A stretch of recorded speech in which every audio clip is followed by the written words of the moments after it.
Can you believe the Cleveland Marathon is set for this weekend, bringing thousands of runners from across the country to Northeast Ohio? Can't wait. Now, the weekend festivities also provide an opportunity to raise hundreds of thousands of dollars for various causes and charities. One taking place during Saturday's 5K is the race to end CTE. And as News 5's John Kostick tells us, it's a cause dear to the heart of many football players, including Cleveland Browns legend Bernie Kosar. For former Browns quarterback Bernie Kosar, life in the NFL came at a price. 40 surgeries, 80 broken bones, 100 concussions, 15 seizures, last 2 being in a coma, for 72 and 96 hours. The concussions, the most troubling. I was diagnosed a little more than 4 years ago, with 5 years left of cognitive brain function. For years, News 5 has followed Kosar's progress. Tech, you and me have been through this whole cycle of this journey together. You handled the pressure good. It's like the fourth quarter, you handled it. When we would sit here for these interviews, and you would only understand 40% of what I said. A holistic regimen of diet, high-dose vitamins, and other therapies have improved Kosar's health and his outlook. It also put him in contact with Dr. Chris Nowinski, head of the Concussion Legacy Foundation, one of the nation's leading voices on concussions and CTE, conducting research and providing guidance to those in Bernie's position. None of this is inevitable. Even if you think you have the symptoms, you can get help and you can live a much better life. And I think Bernie Kosar is a great example of that he has been down and out, and he right now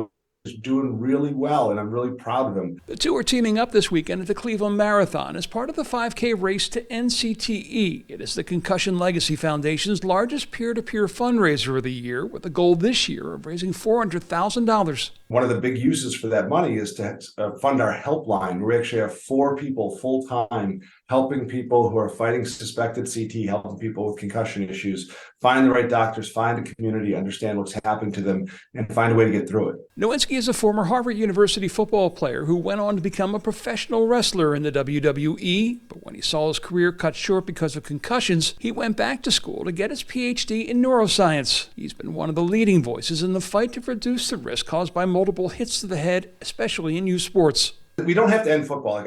I'm a former professional wrestler who let people hit me in the head with chairs and garbage cans. If you're an adult and you want to make a living as an entertainer, you can do dangerous things. That's fine. But the idea that we think that children should also take those same risks, to me, doesn't make sense. And so we say kids should play those sports different, but a different version, like flag football, until they're in high school. And then, frankly, I do think we have to look at high school and say, can we still make it safer?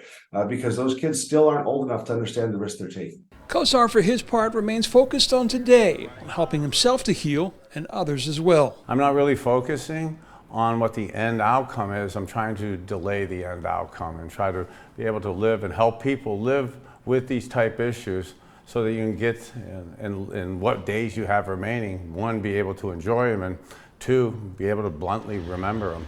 In Cleveland, John Kostick, News 5.